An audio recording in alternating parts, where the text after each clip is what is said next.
नमस्कार दोस्तों, जैसा कि आपको पता है गणेश चतुर्थी गई है और गणेश भगवान जी का विसर्जन किया गया है और ये चतुर्दशी के दिन किया जाता है। तो ये विसर्जन क्यों किया जाता है? ये हमारी सनातन धर्म का एकता का प्रतीक है। सभी एक दूसरे से मिलते हैं, इकट्ठे होते हैं और भजन कीर्तन करते हैं, सब मिलते हैं और प्रसाद वितरण भी किया जाता है।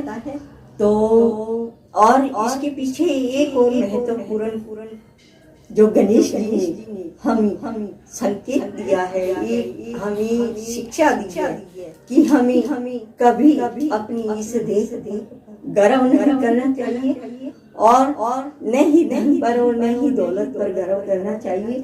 सब मिट्टी का है और मिट्टी में मिल जाना है।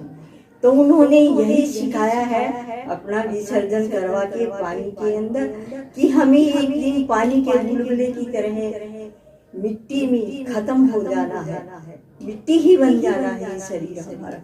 तो इसी पर मैं चंद लाइन लेकर आई हूँ जो कि दोहारी में है और रोला छंद में है।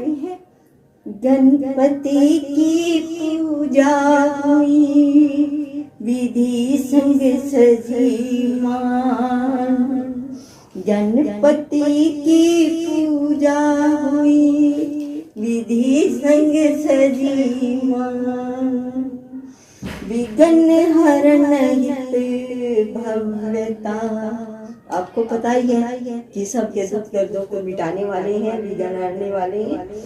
विघ्न हरण हित भव्यता दे मन को विभ्रांत, विसर्जन का नियम यह है, विसर्जन का नियम यह है, सिखलाता संसार।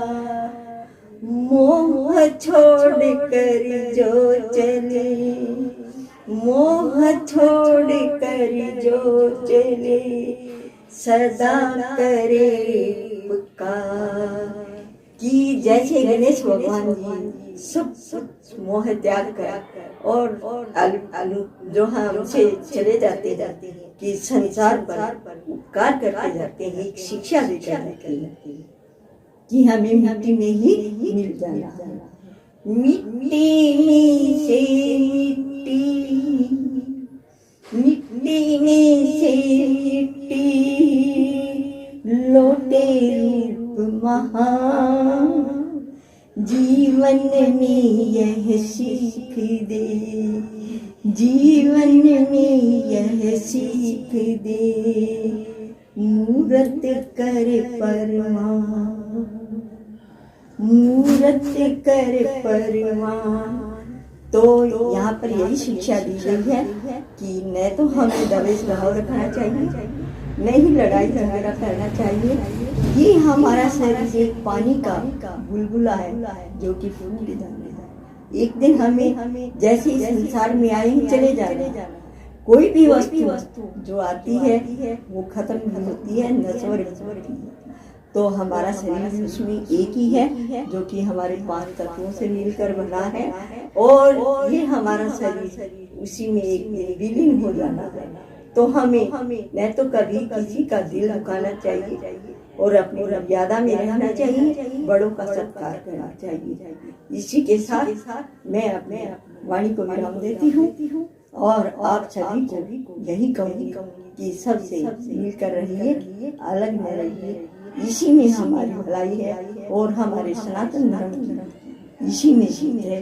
इसी के साथ नमस्कार, जय हिंद, जय भारत।